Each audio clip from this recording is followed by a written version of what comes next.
here and saw carving a pumpkin? Anybody? Carving a pumpkin? Yeah. That was a lot of fun, a little different, huh? I think it was viewed by quite a few people on YouTube. You just never know. You just never know how the gospel reaches out, I'll tell you. Last week it was a pumpkin. This week I brought into the sanctuary, the courtesy of John Conover, a tent.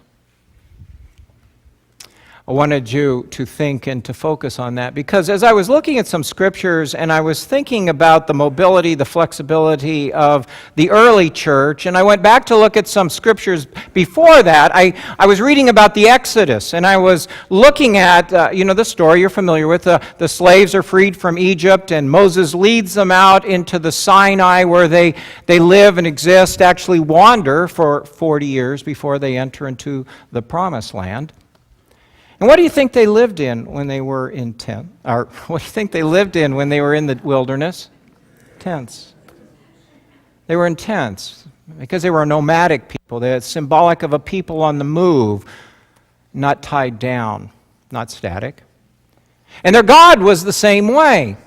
Every day they would pitch a tent, and in the morning they'd take it down because in the tent they put the Ark of the Covenant, and the Ark of the Covenant contained the 10 Commandments, and that's what led them through the desert. It was what always went before them, and they could go, or their leaders could go into that tent, and they could commune with God. It was under that tent that they found holiness and sacredness and peace. You see, the original vision of God and God's people, very much like the Garden of Eden, was not one of separation, was not one of division or hierarchy. It was one of being in, with, and among. The tent. It's not very audacious. It is very humble. It is an interesting image, not merely for God, but for the place in which we meet God. And that made me begin to think. I was thinking they lived in the tent. God called God's people to live in the tent. They didn't like that. And eventually they build a temple because, they have to have a temple because God has to have this huge, massive, holy place. And then they complain anyway. They complain in the desert. God says, well, I'll take care of you. Just trust me. Follow me. Let me lead you. I'll take care of you. And God gives them what to eat? Manna. They don't like no stinking manna. And they grumble, and it says God has a sense of humor because God says, you don't like manna, I'm going to give you more manna than you can eat. And God just dumps it all over them. They didn't like that. It shows how God wants to be in this relationship with us. And God says, trust me, I'll lead you, and I will provide for you. And what do? We become upset, disgruntled, dissatisfied. It made me think, God was willing to live in a tent. They were willing to live in a tent for a while, but what kind of tent? I think the tent of discontent. They were discontented with that lifestyle. They thought they could do it better. They thought they deserved better. They wanted to be in relationship with God, but they wanted that relationship to be on their terms and in their ways. The sad thing about the story is it says that a whole generation had to die before they could get over that attitude. They couldn't go into the Promised Land until a whole generation passed because they were just a bunch of disgruntled people. Never quite happy. In fact, one of the low points in that relationship is they have the audacity to turn to God and say, you know what, take us back to Egypt. Because we had it better in Egypt than we had with you. It's better to die a slave in Egypt than it is a free person out here eating this stinking manna.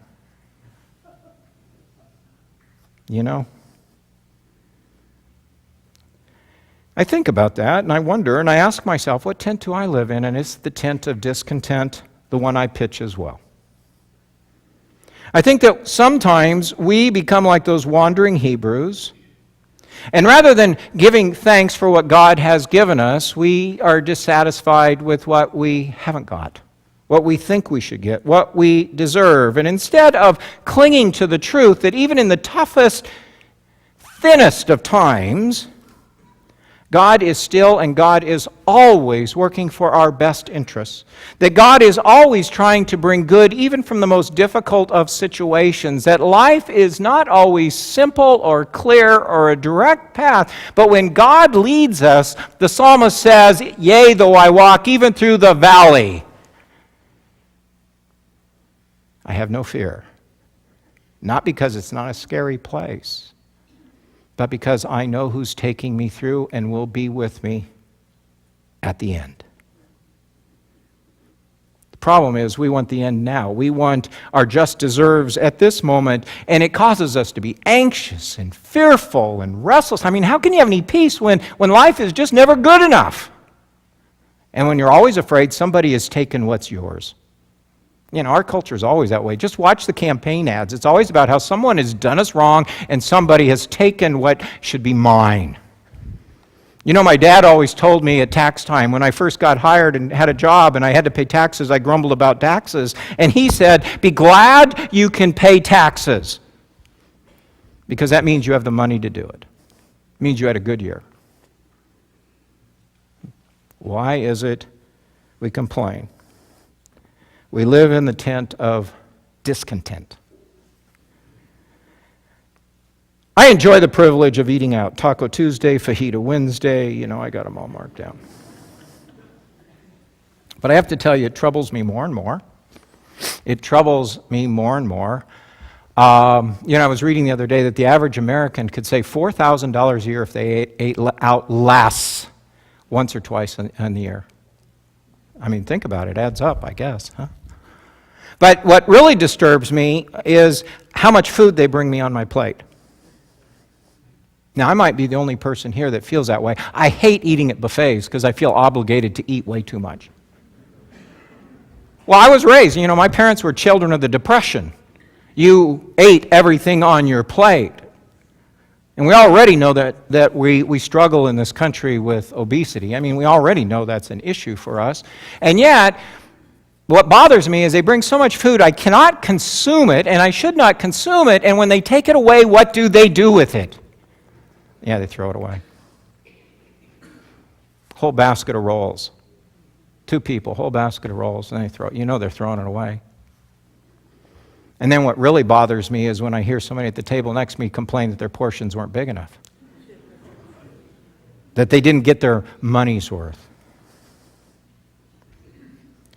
There's a lot of talk. It's this time of year, people talk about they're afraid of getting the flu. We live in an environment where we believe our greatest threat is that some of us might catch influenza when what we really suffer from is affluenza. Affluence. And the fact that we think we deserve it, we should have it, somebody owes it to us, and it doesn't make us happy. And what happens is when you live in the tent of discontent, and I live in the tent of discontent, then society becomes one of malcontent. We all begin to create an environment under which we live, a tent of malcontent. Just think of how many people make a very good living by feeding on your fear, making you unhappy and dissatisfied with life. From news broadcasts to reverse mortgage advertisers, the automobile industry to the cosmetic counter, try this, buy that. You're never quite what you need to be. You never quite have all that you should have. When the truth is, as they say, the one who dies with the most toys still dies. Right? And yet we have created a whole environment where that's it. Discontent, malcontent. And like those Hebrews wandering in the desert, it takes us nowhere except in a circle. And that's not where God would take us. God's intent is always to take us to the land of milk and honey. I've tried that. I really don't like it much, but it's a symbol of a place that's sweet and hopeful and promising, something that pulls us in a positive way towards the future. Because the Gospels tell us and the Scriptures say that we already have all we need, that life is already good, that God has given us the strength and the hope and the promise, and we have been blessed in more ways than we could ever imagine. It is we who say the glass is half full, not God. God is always there to say, life is good. You're good. Sit back and appreciate it. So how do we get from there? How do we get from that slavery and that bondage of Egypt? How do we get the tent that doesn't try to build a temple, but becomes a place of mobile living and flexibility and creative intimacy with the divine? Let me offer you 3 suggestions. You can take them home and mull them over. I think that in our lives and in our day-to-day existence, if you want to get from discontent and malcontent to a life of contentment, you have to really think about and differentiate between your needs and your wants. You have to really, in our society, say, do I need that or do I want that? Is that something that's imperative to my existence, or is that something that is just frivolous and impinges on my existence, my values, my direction, my purpose, my goal? It is a way of asking, what are you living towards? What are you moving for? Where are you headed? Where are you headed? You know, there are a lot of things in life I want. Very few things I really need. Truly. And even Jesus, when he teaches his disciples to pray, he doesn't say, give us our daily public store. Does he? He says, God, give me what I need to get through today. And God says, I will. You know, some days are thinner than others. But we are all still standing, aren't we? And there wouldn't be such thing as flea markets and garage sales if we needed all that stuff that we own. I mean, how many things have you paid $50 for and sold on a table for 25 cents? The 25 cents is probably the more accurate price. Differentiate between wants and needs. Second, examine your calendar and your checkbook. Examine your calendar and checkbook. It's really the map that sets the course of your life. I mean, when you take a look at your calendar and your checkbook, you'll really see where all your efforts go. You'll see what drives your life. You'll see what imprisons your life. You know? We've just gone through a whole thing in society with the mortgages and everything where people were imprisoned by the very homes that they purchased. But it can happen to all of us. Have the courage to examine it and take it out and look at it. You'll see exactly where you direct your efforts. And then you have to ask yourself within that, where is my God? In all of that, where is my God? I'm too busy for God. And yet, it's always ironic, we never expect God to be too busy for us. Think about it. Differentiate between your wants and your needs. Examine your calendar and your checkbook. What drives your life? What motivates? What is the foundation for which you are living? It is all right there. And lastly, before anything else, remember that we were created to live in relationship with God. You know, anything else that gets in the way, that relationship with God, it is a barrier. You know, that's the definition of sin. Sin is being separated from God. Anything that separates you from God is what becomes sinful. We are intended to live on a journey. We are intended to pitch our tents. Our God, the God of the universe, is satisfied with the tent. It's us who want to build the temple. It's us who want to do these other things. It was St. Augustine who said, our souls are restless till they find their rest in thee. And somehow when you get these other priorities straight, when you make God the center pole in your tent of existence, then all the rest begins to fall in place. There's a story of a women's organization who had this famous famous author and writer and speaker. They invited him to give a lecture, and it was a religious talk and one on biblical scholarship and so forth. And they asked him to say the 23rd Psalm. And he got up, and Lord is my shepherd, I shall not want. He read all the way through it, and they knew the words and fairly enamored with who he was and the fact that he would say it. And then they noticed an older minister, quite a bit older, retired, and they said, well, wouldn't it be interesting and fun? We've heard this person. Let's have this older minister share the psalm.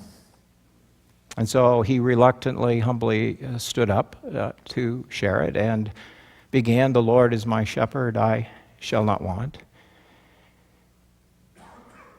He maketh me to lie down in green pastures, he leadeth me beside still waters. He restoreth my soul. Yea, though I walk even through the valley of the shadow of death, I shall fear no evil, for thou art with me. Thy rod and thy staff, they comfort me. Thou preparest a table, even in the presence of mine enemies. Thou anointest my head with oil. Oh, my cup overflows. Surely goodness and mercy shall follow me all the days of my life, and I shall dwell in the tent. I shall dwell in the house of the Lord forever. Our spirits will be one. And they had applauded when the scholar read the 23rd Psalm, but they sat in still silence and awe when the minister concluded, and one person turned to the other and said, wow, what was the difference? To which the reply came, the scholar knew the psalm, the pastor knew the shepherd. That's what the tent existence is about, because sometimes we fool ourselves. We say we're living for this, we're living for that, and really it comes between us and our relationship with the shepherd. The Lord is my shepherd, I shall not want, except to be in relationship with you. Well, when I came in this morning and I saw this tent, I thought to myself, well, we could improve it a little. It's kind of small, 2 people. Says it's a 3-person tent. I don't think I could sleep in that. We could get a bigger one, maybe with this awning out on the front, right? With an awning out on the front, and we could put a rug there. I could put a couple chairs there. And we could spiff it up a little. And then I started thinking, I thought, well, a tent, maybe a camper, a pop-up camper. That would be okay. And when I thought about that a little longer, and I thought to myself, well, maybe a 26-foot trailer or an RV. That works, indoor plumbing. I don't have to get up in the middle of the night. As I get older, getting up in the middle of the night is more common.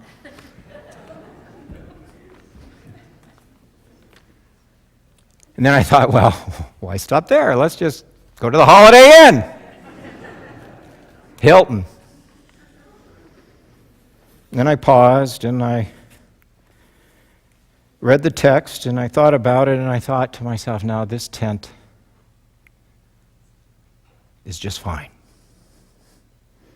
This tent is okay. When you look at the tent, is it okay for you? What will you do? Amen. At this time, we continue our worship through the very